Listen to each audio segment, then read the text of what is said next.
Kazakhstan is a vast and sparsely populated country, and it lies in between two other vast and infinitely more powerful countries, Russia to the north and west, and China to the south and east. Until 1991, it was part of the Soviet Union. And when the USSR fell apart, the country's communist leader, Nursultan Nazarbayev, became its first president. And he remained the man in charge for almost 2 decades. Now, Nazarbayev stepped down in 2019, but he was still the power behind the scenes. His hand-picked successor is Kassym-Jomart Tokayev. And one of his first acts as president was to rename the capital Astana after his old boss, Nur-Sultan, so signalling to the people of Kazakhstan that they shouldn't expect radical change. It's this sense of stagnation, a narrow elite dominating the political and economic life of the nation that has led to these protests, which are really unprecedented in Kazakhstan's history. They began in the oil-rich west of the country over a rise in the price of fuel, but they spread quickly. This was Almaty, the capital, the largest city in Kazakhstan today. Protesters stormed the mayor's office, they set it on fire. There are also reports that the international airport has been seized by demonstrators. Many international flights have been cancelled. Police have been responding with tear gas, stun grenades, and with water cannon in the frozen streets. At points, the protesters appeared to gain the upper hand. They were chasing the riot police away and snatching their equipment. Now, not all the protests were violent.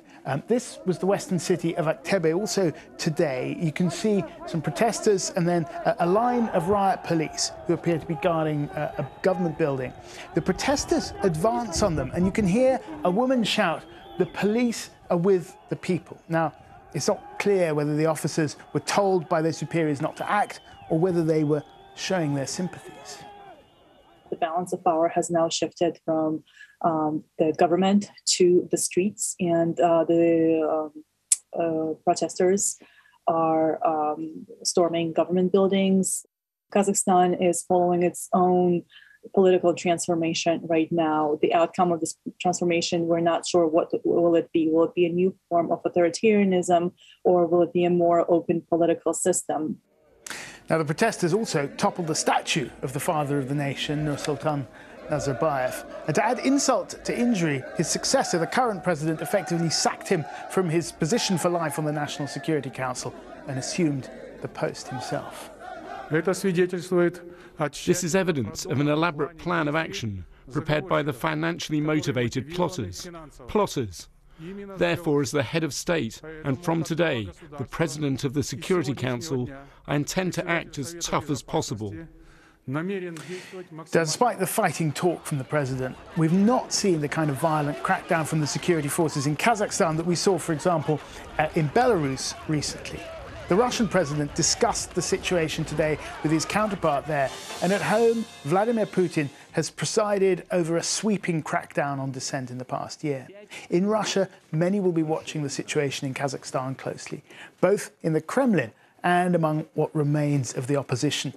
A similar uprising now seems virtually impossible there, but then, as Kazakhstan shows, things often seem impossible until they're not.